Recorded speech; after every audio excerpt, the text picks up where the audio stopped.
Hey, what up everybody? This is Stevie Breach coming to you. This is my predictions video for the 2013 TNA Turning Point. One of the big TV shows they're going to do this year. I absolutely love the idea that they're doing right now. I think that turning a basic TNA Impact into a Clash of the Champions of the past is a huge idea. The last few shows, honestly, they've only given us one real big main event, but because of the TNA World Heavyweight Championship tournament that's going on right now, we are going to get 3 main events. 3 awesome matches coming at us. We got Bully Ray versus Mr. Anderson, hailing from Green Bay, Wisconsin. And we have Magnus versus Samoa Joe. And we have what I think is going to be an awesome main event. Anytime you get these 2 guys in one ring, you are going to have me as a fan. I love these guys as a tag team. I love these guys when they beat the hell out of each other. Honestly, one of the biggest matches I think TNA has done that's really got me pumped up. It's been in a while, and that was Lockdown 2012. James Storm versus Robert Roode, and I was all fired up for that. I recently just rewatched this about maybe a month, maybe 2 months ago before I went to Bound for Glory. You can check out my review up on this channel. It was a good pay-per-view with a great main event. And I know it was a while before these guys fought again. They've had some 3 ways where they've been in the ring together. I believe they were at Bound for Glory 2012. They had a one last blow-off match, which is really good as well. I just got that DVD when I went for Bound for Glory this year, and I'll be checking that out as soon as I can. But as you can tell, I'm all fired up, and I think I'm going to cool it down for just a minute so I'm not yelling throughout this whole video. But all right, here we go. All right, let's just stick with Roode vs. Storm. This is going to be a bull rope match. Of course, this is decided by the Wheel of Dixie, and you know, you would think that with it being a bull rope match, and James Storm being the cowboy, I'm all fired up for this show. I can't believe how pumped I am for this. But tomorrow night's going to be a damn good show. I got the night off. I think I'm going to clear the schedule so I can sit down. I don't really want to watch this in front of the computer, but I want to watch this live. I think that's the only way I'm going to be able to do it because I don't get live Spike. I really want to see this live. And I really want to see James Storm win this match. But yeah, I was really thinking that last week Angle was going to lose that match. I thought that Roode was going to make him lose because I thought they were building up to this Roode versus Angle's match. And they were going to give that to us on this show. I thought this is where we were going to get these guys on. Well, that doesn't make any fucking sense, Steve. Because this show has Roode going at it. But I thought that they were going to make that on one of these big shows. I guess the only time that you can have these guys really face each other now is in this tournament, or you save it all the way until Turning Point. And Turning Point is this show. I'm really off base. I shouldn't have stopped and took that drink. But, fuck me. Alright, Genesis is, I guess, the next pay-per-view. So Genesis would be the next time that you could have Roode versus Angle. I want to see Storm win this, but I'm guessing, as of looking at this, the way this feud is they're making this look like it's going to be the finals. That guy's truck just ran way over the curb. But it's raining in Sacramento. It's cold outside. If I was a betting man, I'm going to bet Roode. I'm betting you easy money that this is going to be a damn good match. These guys are going to go out. These guys definitely deserve to be in the front of the pack. And because of, Bully Ray's long title reign, Robert Roode has sort of got pushed to the back. Storm hasn't seen the light of the day because he's been in the tag team division with Gunner. But this is, one chance for him to break out. And, these 2 guys, they're friends. They love each other. On TV, they hate each other. And that's going to come out, I think, in this bull rope match. If I was a betting man, we're going to see some blood. Spike TV is going to be happy. So just to, give you the full-on prediction, if I was a betting man, I'm going to bet Roode. But in my heart, I'm going with Storm. That makes sense? I don't think it makes sense, but just take it. Then in the other World Heavyweight Championship tournament match, we have Magnus going up against Samoa Joe. This is a Falls Count Anywhere match. the story of Magnus and Samoa Joe is weird. These guys feuded, they hated each other so much that they teamed up, they became a tag team, and became the TNA champions.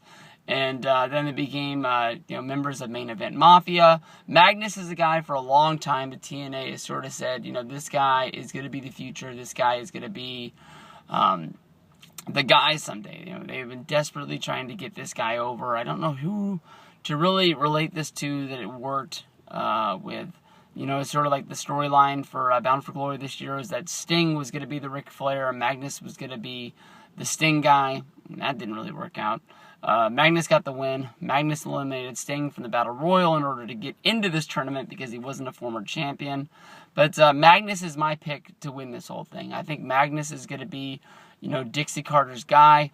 I think that, Dixie Carter's going to run her mouth. And Magnus is the guy that's going to have to step up to the plate and take on AJ Styles and see what happens from there. Magnus is my pick to win this. I think Magnus is the guy that has to be the guy who's going to face Angle, who they're going to match up in the next round. If I can remember the tournament in my head that well. There's only 8 guys, Steve. It shouldn't be that hard. But I don't think there's a chance in hell that Joe wins this match. It's going to be all about Magnus. And then in the main event, we got Bully Ray going up against Mr. Anderson.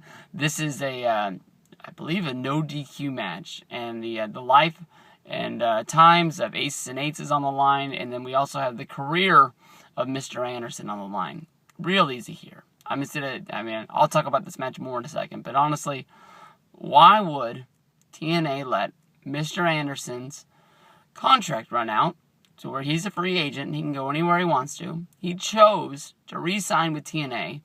Why would TNA sign this guy only to bring him back for one match? It doesn't make any sense. I'm sorry, Aces and Eights. I loved you. I was a big supporter. I love you, Nux. I love you, Bischoff. Wherever Briscoe is, I hope that once this is all over, you bring him back. Devon, I like Devon. I'm not the biggest fan of when I see Devon on TV anymore, but, I'm not going to say, I don't want to ever see Devon make a dime in the wrestling business again. I think that he is a good guy to stick with Bully. I think that he was a good guy to have in Bully's back. I was really surprised when he was the guy who got pinned in a pinned and fired match, whatever it was, and TNA really stuck to Devon being gone. I'm surprised he hasn't came back at a Bound for Glory and helped him out. But I think this is the end of Aces and Eights. Real easy. It sucks, which is kind of weird because they've already sort of been booking, and making a whole lot of videos with Bully Ray, for the Dreamer One Night Only. But then again, they're going to be airing some One Night Onlys with Aces and Eights guys in it pretty soon. And the Aces and Eights is dead and gone. And also in some of those One Night Onlys, they're airing matches with guys who have left the company and been released, and they don't really care. It just, they had to make these pay-per-views. They're going to keep making these pay-per-views because it's a good chunk of money coming in from those foreign market contracts where they have to have, a certain number of pay-per-views to fulfill their obligation when they made these deals. That's the reason why they keep pumping these out. But, easy. This can be a real good match. I think that Mr. Anderson's goodbye match, where, Bully put him through the table. Bully gave him the pile driver on the stage. I was really surprised to find out the next day that was Anderson's swan song. His contract was up. I thought that, this was going to be something where, he disappeared for a little bit and he came back. And, TNA put that on the table as this is the hopeful storyline. But because his contract was done, they had to sort of, bite their nails hoping that WWE wouldn't snatch this guy up. I sort of thought that, WWE might snatch Anderson up just to say they did it and just have him be a guy that TNA can't have. But it didn't happen. It wasn't meant to be. So, as a fan, we lucked out and we get to see this match one more time, and I think it's going to be great. I don't want to see Aces and Eights gone, but I think it's said and done. I think it's buried. It's over.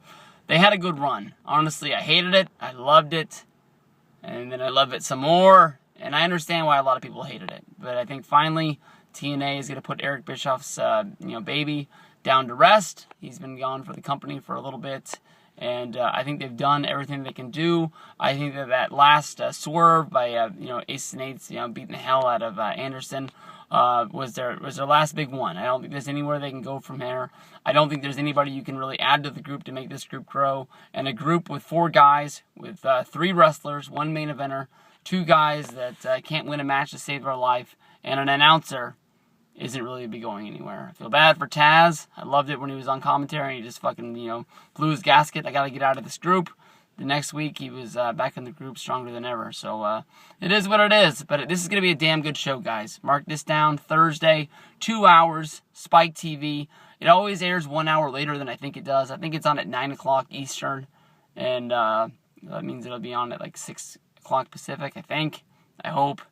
If you're a wrestling fan, you know when Spike TV puts on Impact. So just fucking be there. Peace out.